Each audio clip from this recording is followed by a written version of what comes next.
오늘 말씀의 제목은 성령 받으면 하나님 앞에 바르게 살게 됩니다 라고 하는 말씀의 제목을 가지고 말씀을 드리고자 합니다.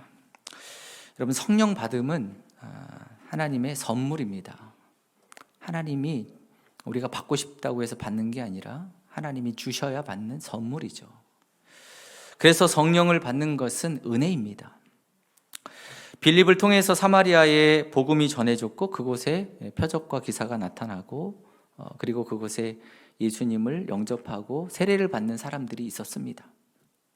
하지만 오늘 말씀처럼 아직 세례 받는 일이 없었다고 성령 받은 일이 없었다고 말씀을 하고 있습니다. 오늘 사도행전 8장의 말씀을 보면 주 예수 그리스도 이름으로 내가 세례를 받는 것과 또 성령이 받는 것이 별개의 이름을 이야기하고 있습니다. 그리고 간격이 있죠. 내가 세례를 받는 것과 성령으로 세례를 받고 성령으로 내가 성령을 받는 것이 좀 다르게 오늘 성경은 말씀하고 있습니다. 사도행전 1장에도 예수님께서 부활하셔서 감람산에 가셔서 승천하시기 전에 제자들에게 부탁의 말씀을 하고 있지 않습니까? 내가 요한은 물로 세례를 베풀었으나 너희는 몇 날이 못 되어서 성령으로 세례를 받으리라. 예루살렘을 떠나지 말고 기다리라고 말씀을 하고 있습니다. 그때 그들이 마가의 다락방에서 기도하며 성령을 기다리고 성령 받기를 사모하며 기다릴 때 그곳에 성령이 임하시죠. 불같이 그리고 바람같이 성령의 세례가 임하였습니다. 여러분, 우리가 성경은 우리에게 말씀하고 있기를 예수님을 영접하고 또 세례받는 것과 성령이 임하시는 것이 좀 간격이 있다는 것을 얘기하고 있습니다. 사도행전 2장에도 그 베드로가 이렇게 설교를 하고 있습니다. 너희가 회개하여 각각 예수 그리스도의 이름으로 세례를 받고 죄 사함을 받으라. 그리하면 성령의 선물을 받으리니. 회개하고 또 내가 세례를 받고 죄 사함을 받는 것, 그 이후에 성령을 선물로 주시겠다고 말씀을 하고 있습니다. 사랑하는 성도 여러분, 왜 하나님께서 성령을 우리에게 선물로 주시고자 하시는 것입니까? 왜 성령을 주시겠다고 주님께서 약속하시고 계시고 또 그것을 선물로 주시겠다고 말씀을 하시고 계시는 것인가요? 여러분이 성령을 받아야 우리가 하나님의 말씀이 우리의 삶에서 실제가 되도록 살아가게 되기 때문에 그렇습니다. 빌립은 예수님을 전하고 예수님을 영접한 믿음의 사람들이 있었죠. 사마리아에 있었습니다.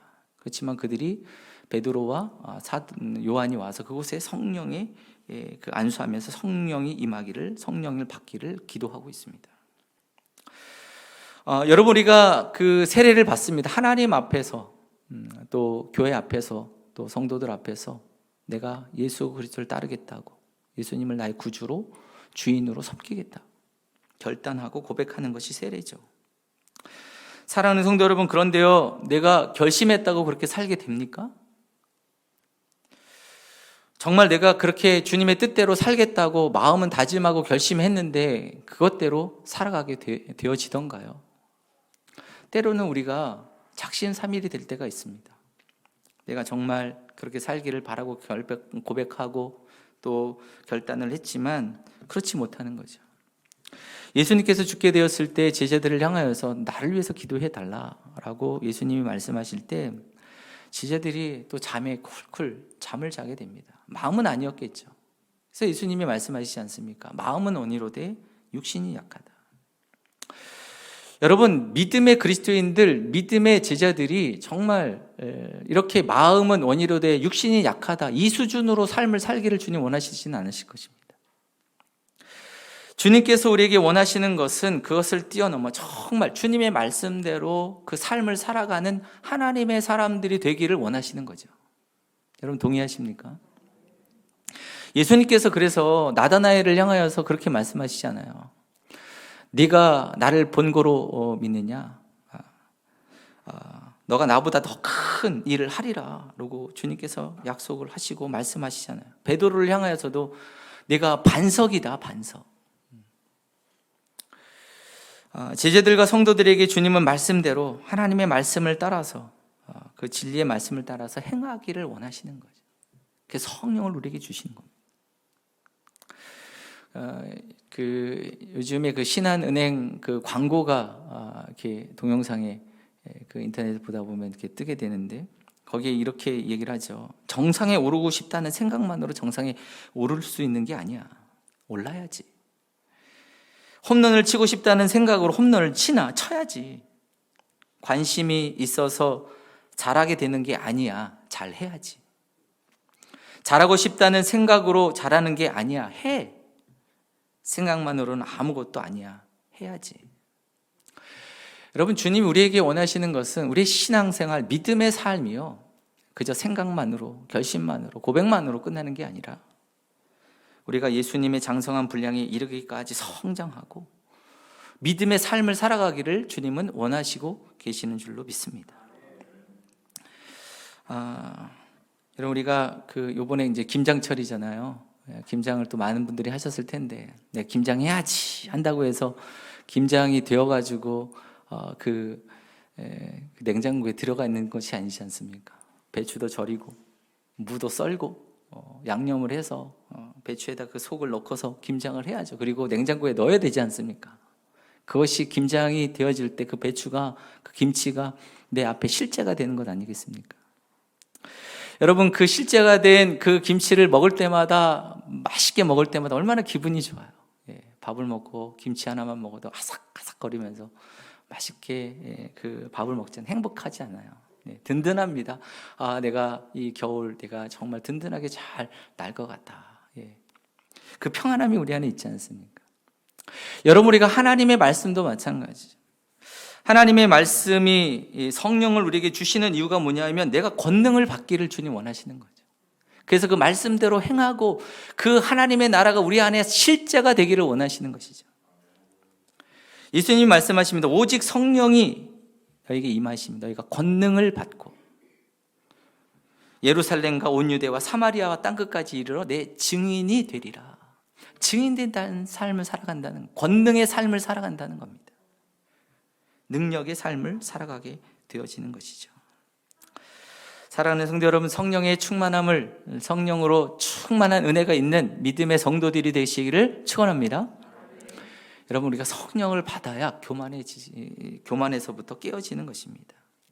내가 가진 지식, 내가 가진 재물, 내가 가진 명예, 권력, 이게 아무것도 아니구나. 이게 나그네 같은 인생, 잠깐 왔다 사라지는 인생, 아침 안개 같은, 아침 이슬 같은 인생이구나. 내가 주님 안에 거하는 것이 얼마나 행복한 삶인가, 이걸 깨닫는 것이죠. 여러분, 우리가 성령을 받아야 4차원의 세계가 보이는 것입니다. 4차원의 세계. 우리가 보여지는 1차원, 2차원, 3차원이 아니고 4차원이요. 지금 이 땅을 다스리고 계시는, 그리고 운행하고 계시는 하나님을 보게 되는 겁니다.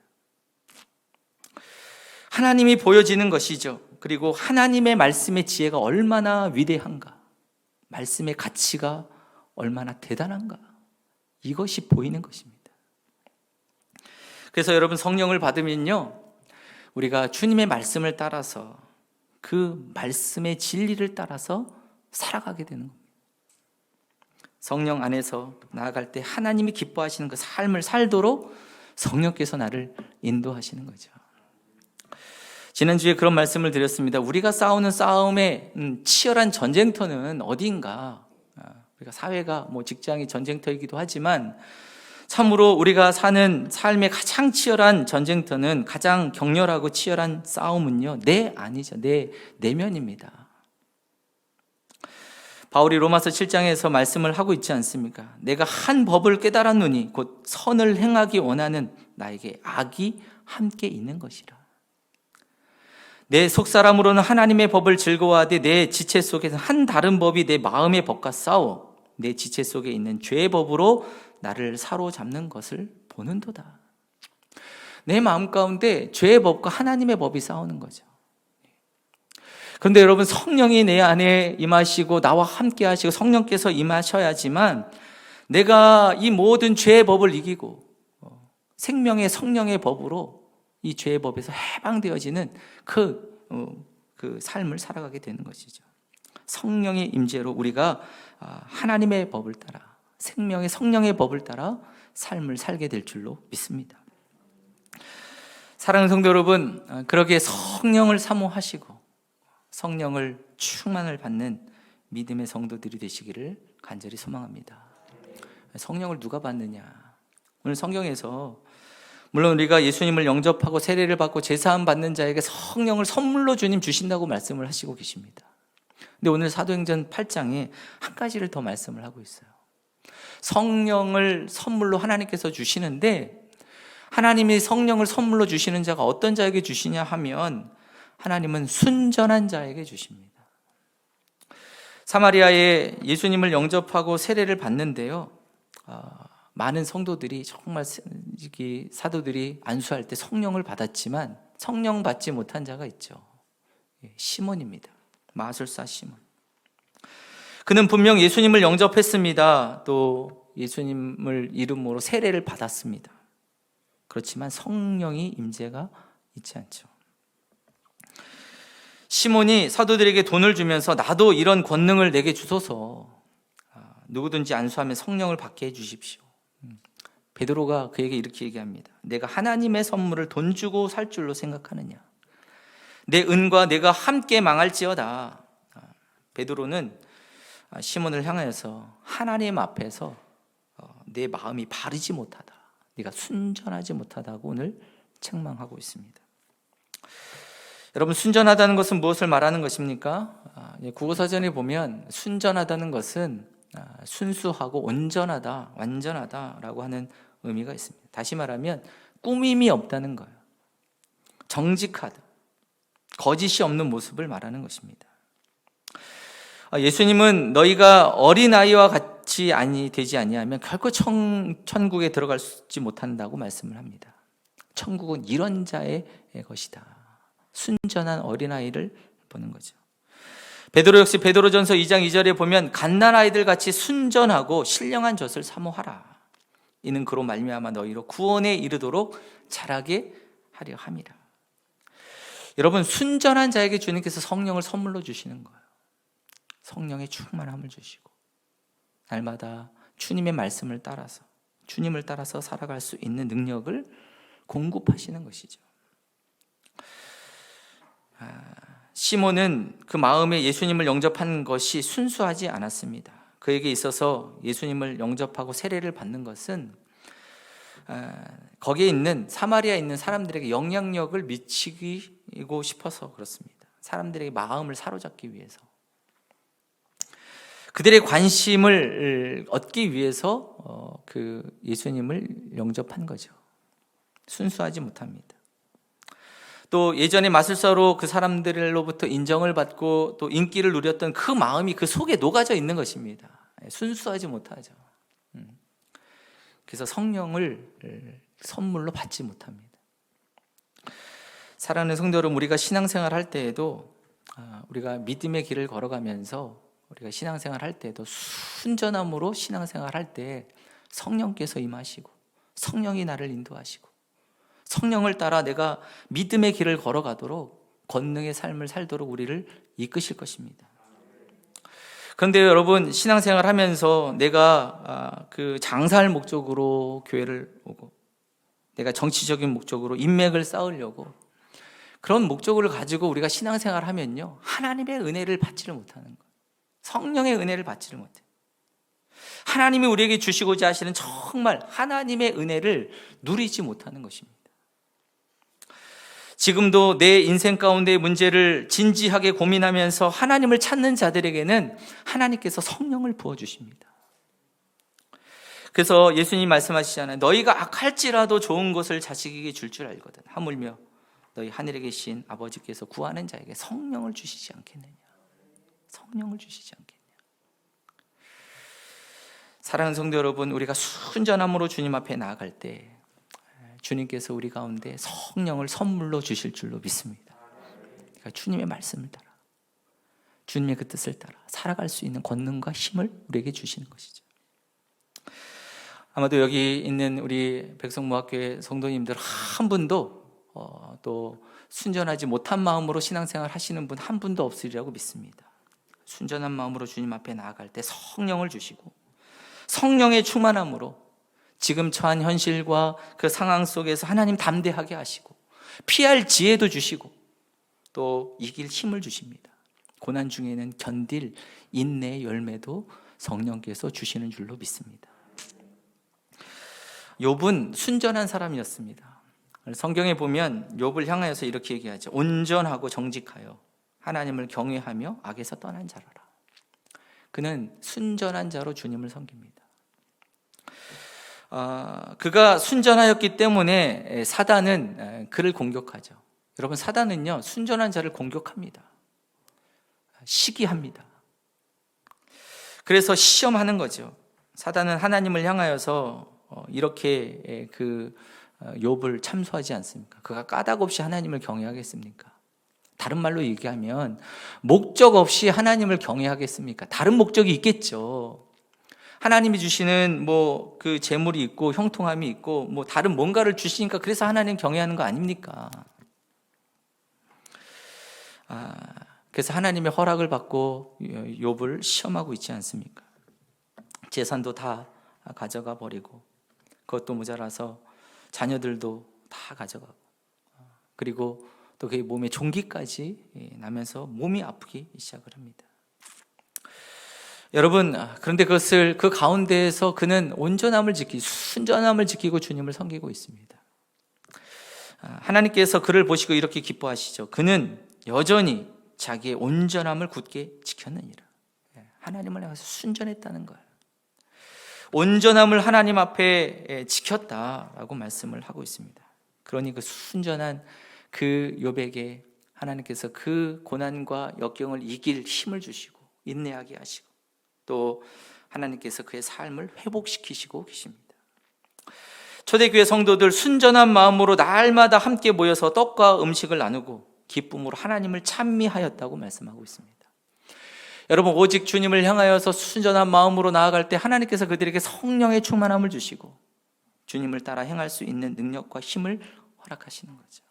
그래서 그들은 성령의 충만함을 받아서 하나님이 원하시고 하나님이 기뻐하시는 바른 삶을 살아가는 성령이 이끄시는 삶을 살아가고 있습니다. 여러분, 우리가 성령이 임하시면 광신자가 된다는 말이 아닙니다. 맹목적으로 주님을 섬긴다는 것을 말하는 것이 아닙니다. 여러분, 비이성적인 태도로 신앙생활을 하지 않는 것이죠. 그게 그렇습니다. 여러분, 성령이 충만하면요 오히려 더 지성적일 뿐만이 아니라 그 지성을 뛰어넘어서 하나님의 지혜로 사는 삶을 살게 되는 것입니다. 이것이 하나님 앞에서 바른 삶을 살아가는 거죠. 하나님의 지혜로 사는 삶, 성령이 충만한 사람의 모습입니다. 예수님은요 죄인도 또 창기도 또 세리도 다 받아주시고 그들을 품으시죠. 여러분, 하나님의 지혜는요 모든 사람을 품습니다. 모든 사람을 이해합니다. 죄인도 이해하시는 거죠. 이것이 하나님의 지혜입니다. 여러분, 성령 충만한 사람은 적이 없습니다. 적이 없어야 되죠. 물론 우리 안에 마음에 그런 적대감이 있지만 또 주님이 그 마음을 우리 가운데 또 하나님께서 사랑하게 하시고 또 그것을 이길 수 있도록 하나님께서 인도하시는 것입니다. 여러분, 원수를 미워하고 복수하는 것이 세상의 지혜이지만 원수를 사랑하고 위하여 기도하는 것이 십자가의 지혜입니다. 요즘에 젊은 어머니들 보면 굉장히 똑똑하죠. 이성적으로 똑똑합니다. 세상의 지혜가 아주 많이 배우시고 그래서 우리 아이에게 조금만 불이익이 오고 또 손해가 입혀지게 되면 얼마나 그냥 따지고 항의하고 그 소리를 지르고 내 아이를 위해서 못할 것이 없는 그 모습들을 보이고 있습니다. 한편으로는 남의 아이는 안중에도 없습니다. 그것이 참 안타까운 모습들로 되어지죠.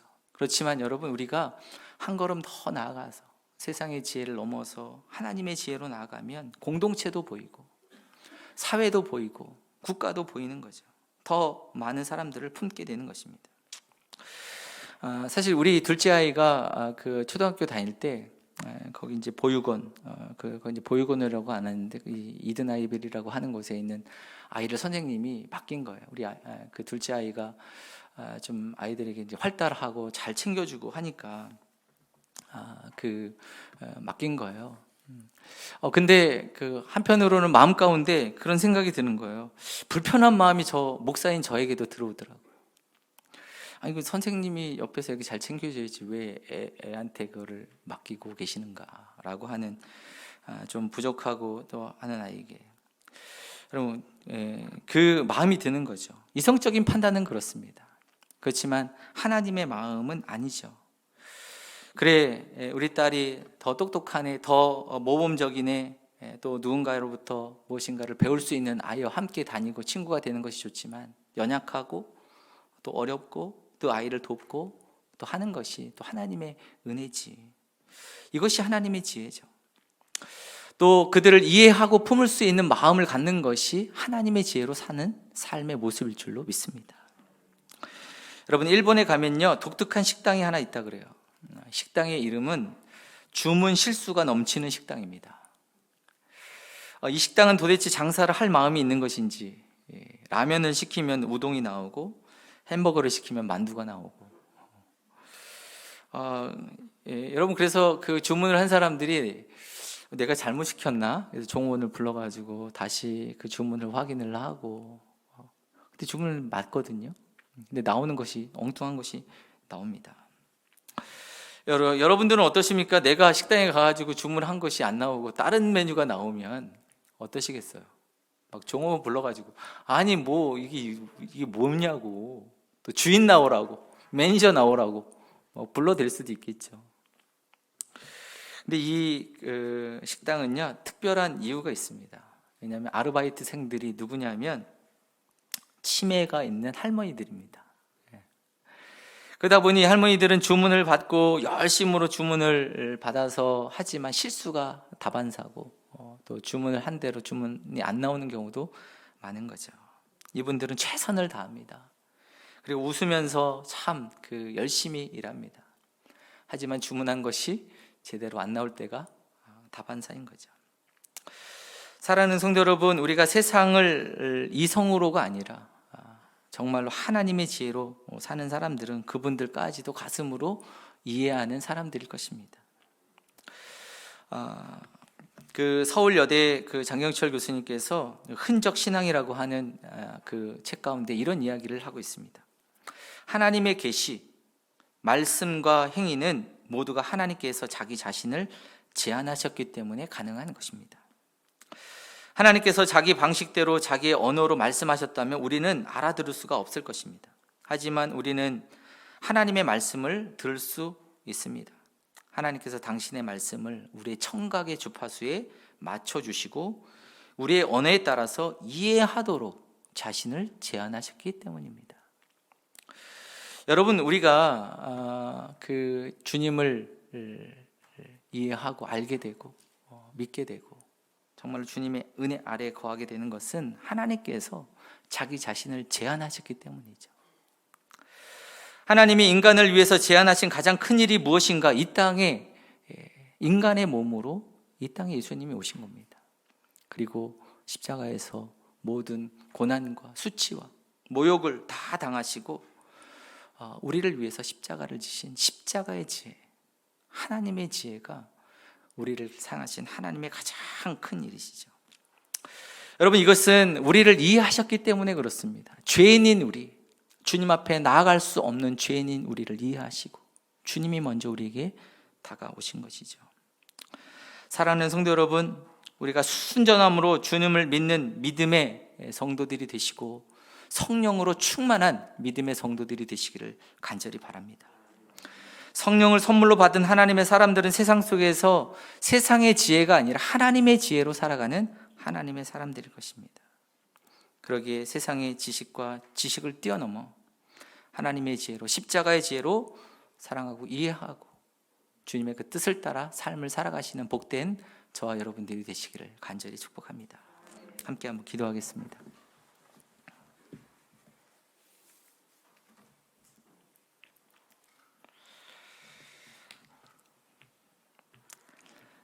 사랑과 은혜가 충만하신 하나님,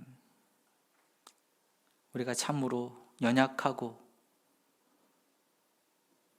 참으로 우리의 죄된 법이 우리 안에서 우리를 이끌기에 결심하고 믿음대로 살아가려고 하지만 무너지고 또 우리의 생각대로 살아갈 때가 참으로 많습니다. 성령을 우리에게 허락하여 주시고 성령의 충만함을 허락하여 주셔서 주님의 뜻 가운데 하나님의 기뻐하시는 하늘의 지혜를 따라 믿음의 길을 걸어가는 하나님의 사람들이 되게 하여 주시옵소서. 세상 가운데 정말로 주님을 드러내고 나타내고 하나님의 나라의 그 실제가 우리의 삶에 펼쳐지는 놀라운 믿음의 삶이 될 수 있도록 주님께서 은총을 베풀어 주시옵소서. 감사드리며 예수님의 이름으로 기도드립니다. 아멘.